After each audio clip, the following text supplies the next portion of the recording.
You have to divide yourself from people who aren't thinking professionally, because let's imagine this. Let's say you want to be a bodybuilder. And if you surround yourself with people who eat bad food all the time and who aren't in shape and who aren't, lifting lots of weights, you're not going to magically get there unless your willpower is just on 1,000. It's just going to be really hard unless you have just insane willpower. And one thing I've understood about this business long enough is that a lot of people don't have insane willpower.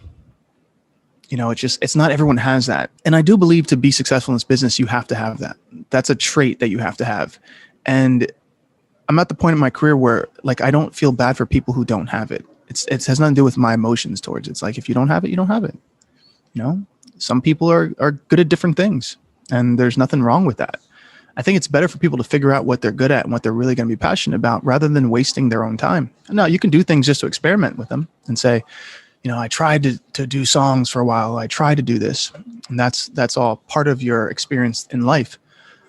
But the reality is that the only people who are going to make it in this business, for long term, are people who have really focused visions and willpower. So I always find it's really interesting when someone doesn't have that, but they pretend to have it. There's a lot of pretenders out there. There's a lot of people who pretend to have focused willpower. And then the minute they don't get what they like, they turn into babies. They turn into entitled and pointing fingers and blaming things. And the whole time, it's usually they should be blaming themselves. And so I see this a lot. I see it on social media. One of the reasons why I don't go on social media is because it's such a blur. And there's no point. There's nothing focused on there. It's just a bunch of people's feelings and trying to get attention, but no real result really comes out of it. In the conglomerate of the look at me now version of it, there's some good podcasts and there's some good TED Talks and stuff. But for the most part, there's just a lot of just nonsense showing off for no real reason. But I think it's important for anyone who does watch this later on is that determine your amount of willpower for this thing, for this business, if you really want it. I can tell you that when my mind was made set, I'm going to do music, I didn't think of anything else. There was really no other excuses. I didn't do the whole well, it'll just come to me type thing. I really figured I have to work harder than everybody. And it's always been my mindset. I'm going to work harder than everyone in the room. And if I'm not working harder than you, then I got to figure out your talent or skill and figure out how to use it for my advantage. And I think because of that mentality, it's really given me the opportunity to learn from a lot of people, to just generally learn. It's funny because my aunt's out here. My aunt is, she's visiting right now, and she's very much into power of law of attraction and stuff like that. And so I always ask her questions on it because she'll go to conferences and things. And she said to me last night when she got in, she's like, Ad, you just always said you were going to do what you're going to do. And no one can take you off that. And I just looked at her and I was like, yeah, that's how I've always been. And she's like, yeah, it's just crazy because, other people, they do this. She was saying, I was like, yeah. It was interesting hearing my family say this thing. And I'm like, oh, yeah, because I never believed someone else had power over me. So when someone's saying you did what you always want to do, I'm like, yeah, because I'm the one in control of this. Outside of me and God, no one else is in control of how this stuff's going to go. No person's going to tell me what to do. I'm not going to have a boss. Now I'll take on people who have ideas, mentors, friends who have options and ideas. I'll always listen because you never know where an idea might come from.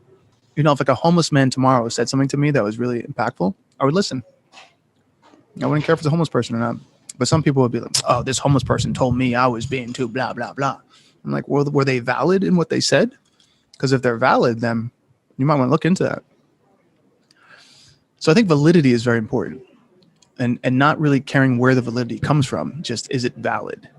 And we definitely live in an age where people are giving others validity that don't deserve it.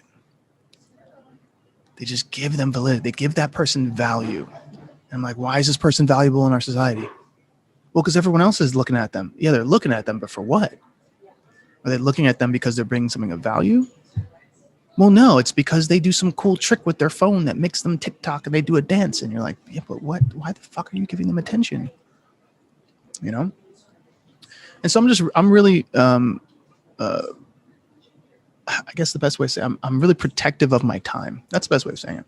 Extremely protective of my time, because I realize that this life, you don't know how long it's going to last. So I'm protective of the time that I spend, and I'm for sure never going to give it away to someone who is doing some ridiculous dance moves on TikTok, or, someone who wants to hump the ground. Like, I just don't have the time to give them. Like, I can't give them my time. My time is worth so much more value.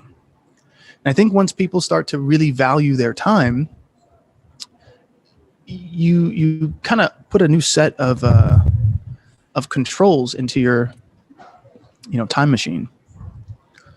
When you really start to value it, you're like, whoa, hold on. If I want to accelerate this thing, I have to remove the other things. Okay, let's remove the things that create clutter so I can move this thing forward faster. So just giving everyone out there, when you're watching this, if you're here today or if you join it later on, the more that you can value your time and make it valid, the less that you will value others that bring it down or take it away from you.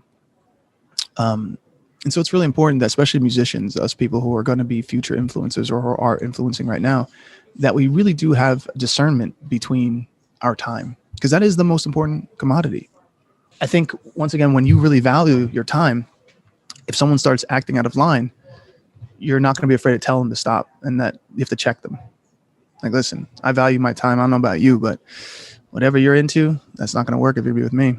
And being okay with that, And I think a lot of people are afraid of being okay with just creating their boundaries, And that's part of just, people call it self-love, but it's not even about self-love. It's just really about knowing the value of your time. Give me some of that.